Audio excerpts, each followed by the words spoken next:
so I'm happy to be here. I'm happy to help, and I want to try to provide as much value in this as possible. We're definitely going to have time for questions, and excited to kind of get to that part of the process. So yeah, we really set this up just to be like, pretty clear overview, high level, and just leave plenty of time for Q&A at the end, so that whatever you guys have on your mind, any sticking points, anything that whatever it's going to take to help you guys get a good system in place so that you can get the follow-up done, because we know that that's an important part of getting a great ROI and serving as many clients as possible. Yeah. So David, if you want to turn off the screens where people are looking Sure. at you and I'm not sure if they're going to interfere with the slides or not. So yeah, no problem. We'll get started. Hang on, I got to move this here. Okay, there we go. You might have to press it on your own as well, on your own side there, Ken, down at the bottom left. Okay. So I just turned mine off. Oops. Stop video.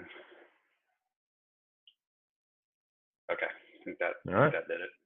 Cool. All right, so I want to start kind of with the basics, and first make sure that we cover this, because I'm sure it's on some people's minds of whether or not email is still relevant. Because some people think it's old news, and they're surprised to find out how much is actually happening with email marketing to this day.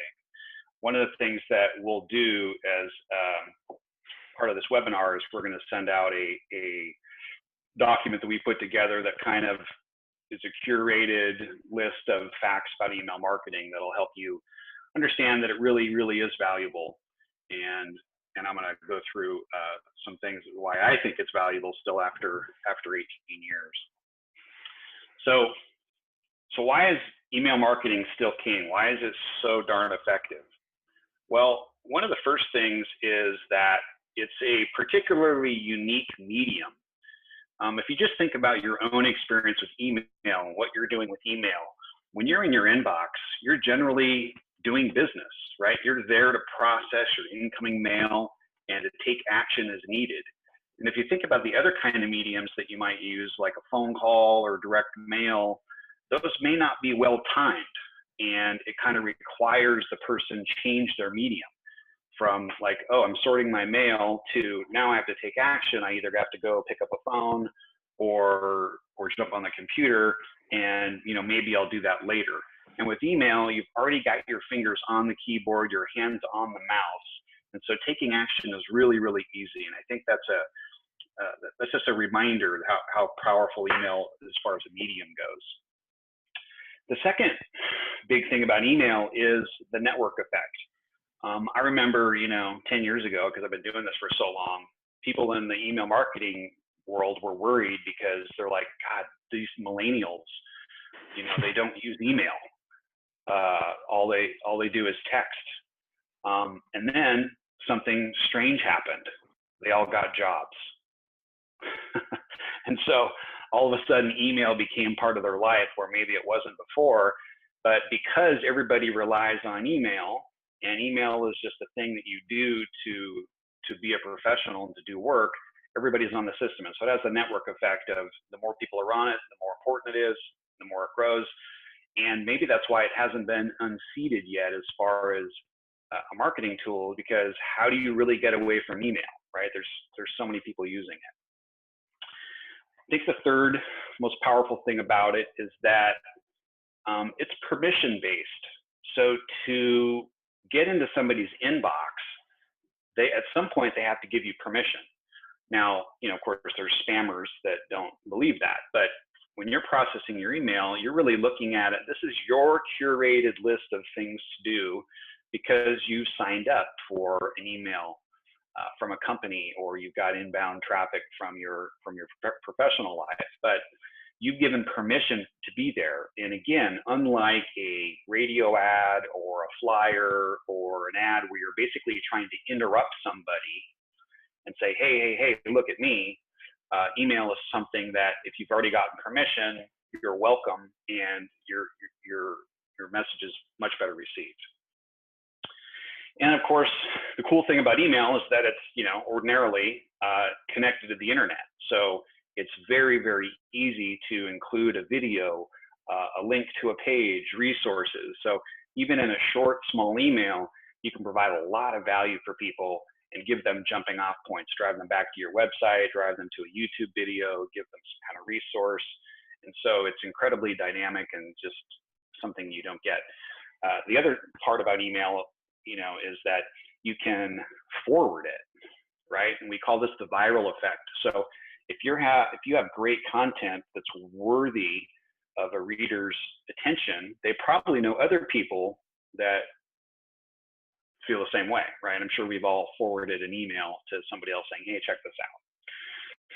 And we can also personalize emails. And this goes just beyond the traditional, hi, Dave, getting somebody's first name mail merged in there, but you can really kind of target and segment your audience and provide super personalized messages. I'll give you a quick example. One of our clients is a furniture retailer, and we recently targeted what turned out to be 7.8% of their list. These are people that had opened up credit accounts with the store. And so we did a specific message targeted to just those people, and we ended up driving $400,000 in revenue for a single weekend just by targeting a small portion of the list. So they were pretty excited about that. And then, really there are a million reasons. So I just thought I'd throw 5 more in here.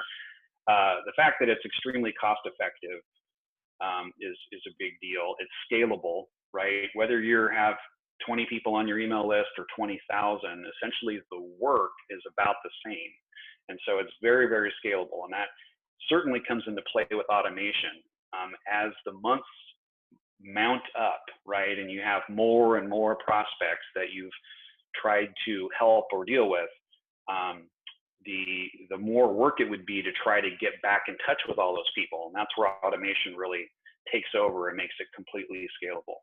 Another nice thing about emails, we can integrate it with your CRM. So CRM stands for Customer Relationship Management. That's the thing that you're using to track your leads and cases in, like Lexicata or Clio or Insightly. So we can integrate it with that and make it kind of a 1-2 punch of being able to leverage that. And then, it's relatively simple, right? I mean, people aren't really intimidated by emails, and so it's a great medium. But it's also kind of simple on the big picture, but once you start to dig into it, there actually is a lot to it, right? I mean, I don't know if you guys know, but Dave's a pretty avid golfer. And a lot of people will look at golf and say, well, it's pretty simple. You start here with the ball, you put it in the cup way down there, and you whack it to get there.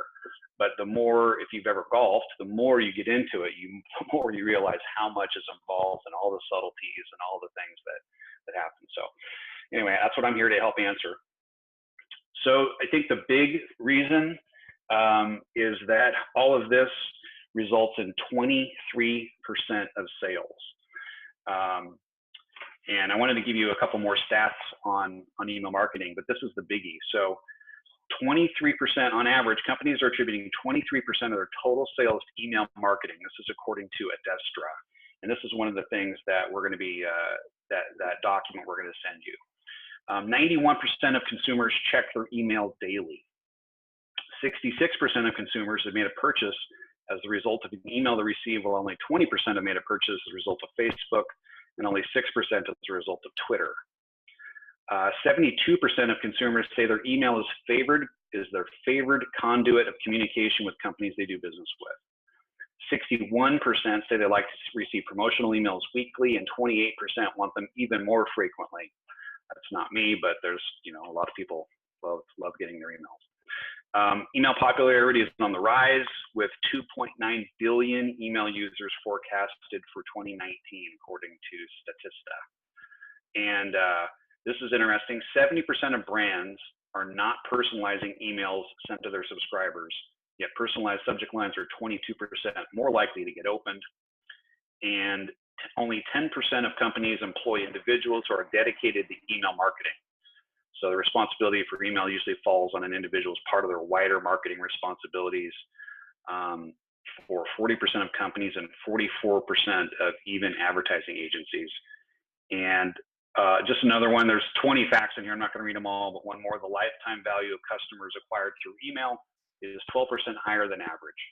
And by the way, Twitter is 23% lower than average. So email works because everybody's there and it drives a lot of business. So I guess that's kind of the main thing that I wanted to make clear. So what's next?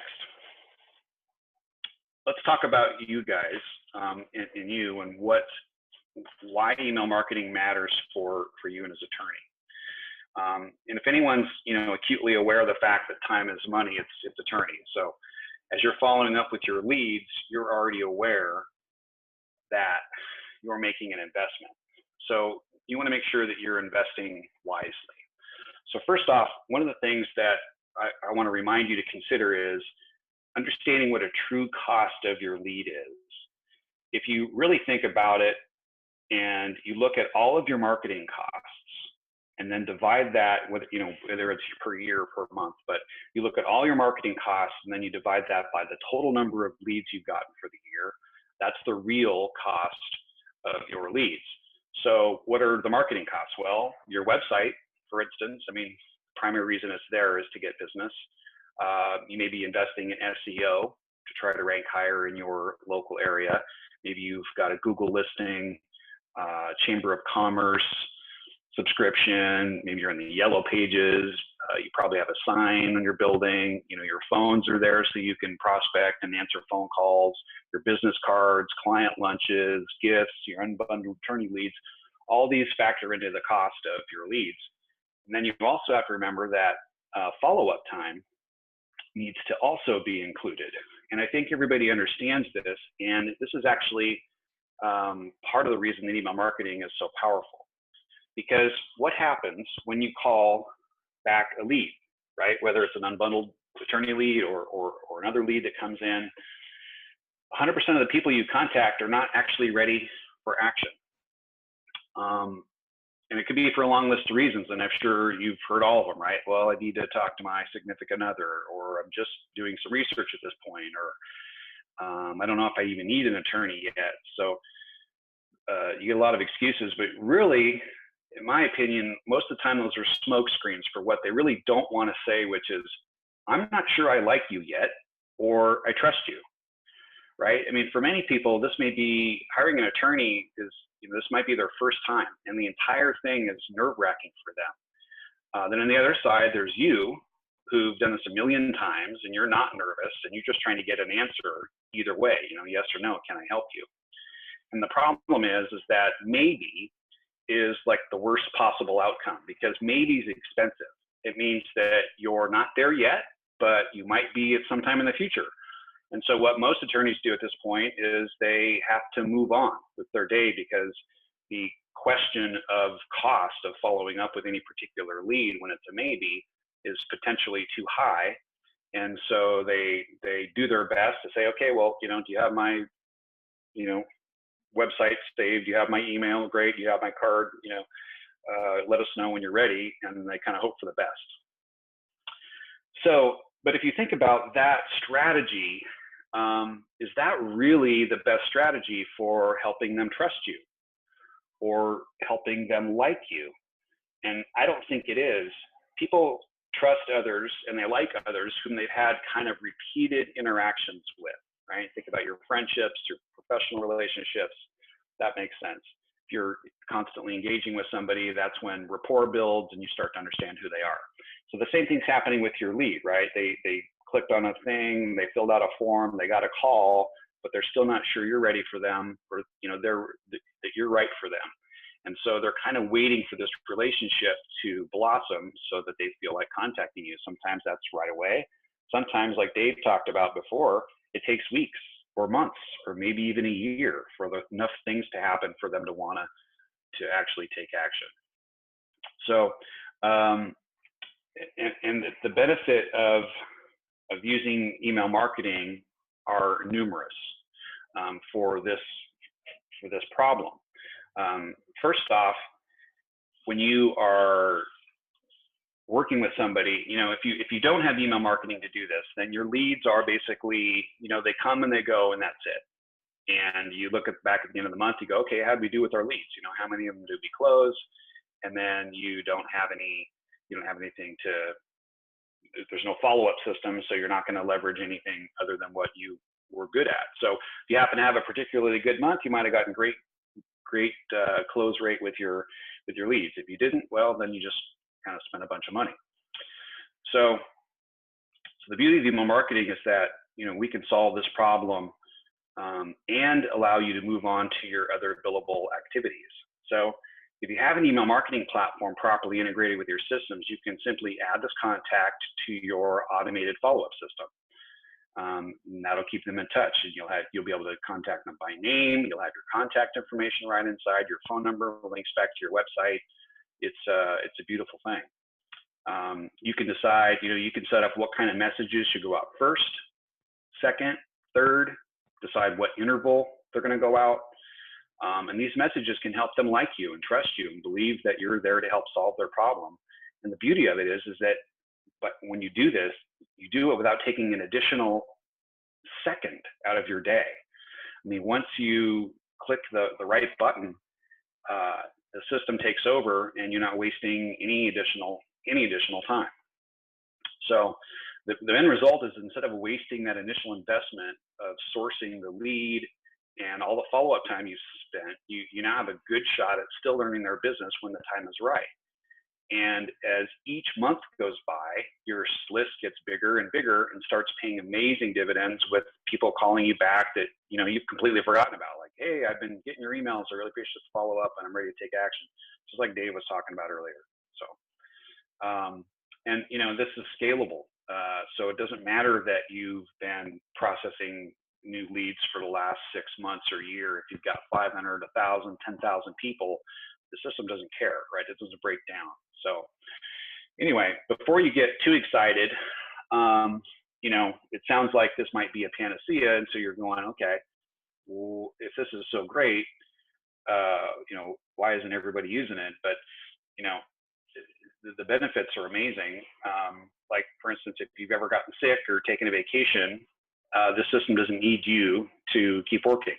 So it's still going to go work and have leads for you when you get back. If you've ever forwarded an email, you know, this is going to happen for you too. The email that you send to somebody about divorce, for instance, in fact, you'll see the content that I wrote for you guys. If it doesn't apply to you, it doesn't apply to that particular prospect. Maybe they do know somebody that's going through this issue, and it's easy to forward off to them. So, you know, another thing is, are your competitors doing this? If not, this totally differentiates you and your firm for anyone that's like shopping around. You know, maybe the reason they haven't said yes yet is they're kind of comparing you to a couple of others. Well, if you're adding value for them and sending them an email that actually gives them information and is building that relationship, you're certainly going to profit from that. So, and by the way, you know, you should make sure that these emails are responsive and on a mobile phone. So what's the issue? Well, you know, if this is so easy, why isn't everybody doing it, kind of thing? And there's actually, you know, there's some pretty substantial challenges to doing email marketing well, which is maybe why it hasn't happened at your firm. And the first one is content, right? Like, what are we going to say? And attorneys, you know, it's not like you have any lack of subject matter that you're an expert on, but it's how do we deliver it? What's the right cadence? What's the right tempo? How often should we send messages? You know, what should they look like? All that stuff's important, and sometimes that people can kind of freeze up on that. And then there's some coding that needs to happen, right? Not only on the email itself, making sure that it looks right in all the different email templates, but if you're going to be setting this up with your CRM and integrating with your system, that needs some coding experience as well. And then just when you think you've got it all set up, things change. And having spent 18 years in this industry, this is kind of a consistent theme. We have to really be on guard for everything that's happening. For instance, Outlook finally just changed the way they accept CSS in their header messages, and so it's given us a new capability to use Outlook that hasn't been available before. And if you're not paying attention to that kind of thing, you're probably gonna miss that. And then, you know, once it is all set up, being able to look at it and say, okay, is this optimized? Is this still happening? Do all of our links still work? You know, taking a look at that. So it's certainly not a mountain you can't climb, but there's some work to be done. And, you know, that's kind of why we're here, is to answer questions about this.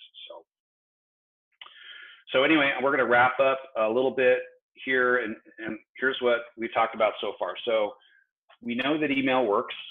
It's driving 23% of sales, you know, across all different kinds of industries. It may not be that high for you. It may be higher. It just depends. We know that for people to move to the buying phase, they have to like you and they have to trust you. And sometimes that hasn't happened yet when you're first calling them, and it takes some time. But you can't follow up with everybody personally on the phone, and so at some point you need to use automation.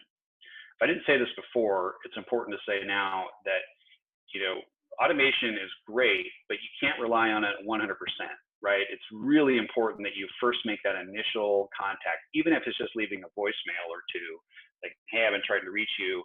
Then if people get an email from you, they're much more open to responding to it rather than just getting, you know, automation only. And then we talked about how the value of it builds over time, that the longer your program is running, the more you're going to be getting out of it. And then lastly, that it's challenging. So before we go to questions, I just wanted to kind of give you a case study on an attorney that we've helped and kind of what we've done for them. Dave, can you tell me that I'm not talking to just my room and you're still here?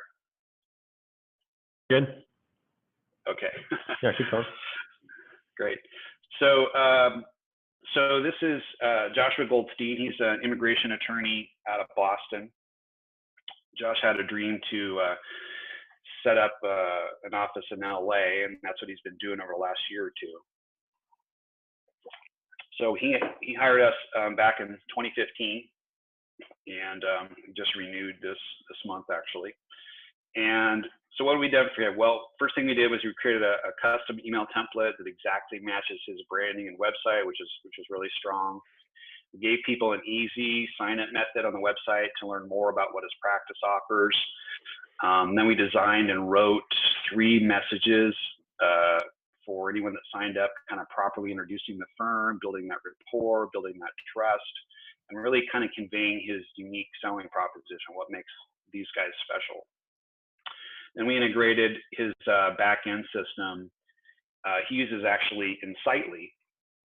And we did this for 2 problems to try to solve. So one of the issues that they recognized was that when people would set up an appointment and then not show, nothing actually happened, right? This is a busy office. There's nobody kind of thinking about, well, should we call this guy back? And so people would set up appointments, no show, and then nothing would happen. And they're like, man, these are people that have already shown interest in us. They already tried to make a meeting, and maybe we should, you know, follow up with them. And so what we've done is we created right in their CRM, what happens is all they have to do is the administrator clicks a button that says no show. And we kick off a 3 email series about getting back on the calendar, right? The first one's very friendly about, hey, you didn't show up today. That's all right. You know, we realize stuff happens.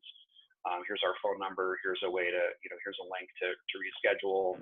Second message is like, gosh, you didn't show up for your appointment and we didn't hear back from you from our first message. You want to make sure that you're okay. You know, this is an immigration attorney, right? So who knows what happened. But anyway, there's 3 messages that go out with kind of varying degrees of intensity, just saying, hey, we really, you know, if this is an issue for you, putting it off is probably not a good idea. Get in touch with us.